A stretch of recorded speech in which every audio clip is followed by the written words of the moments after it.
16 టేబుల్లో 1 ఉంది కాబట్టి ఫస్ట్ 1 టేబుల్ రాయాలి.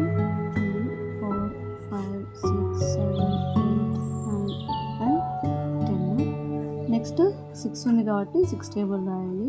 6 1 6, 12, 18, 24, 30, 36, 42, 48, 54 and 60. 2 నెంబర్స్ ఉంది కాబట్టి 16 అలాగే వేయాలి. బాక్స్లో వేసినవన్నీ యాడ్ చేసుకొని ఇక్కడ వేయాలి. 2 + 1 3, 2, 3 + 1 4, 8, 4 + 2 6, 4, 5 + 3 8, 0, 6 + 3 9, 6, 7 + 4 11, 2, 8 + 4 12, 8, 9 + 5 14, 4, 1 + 0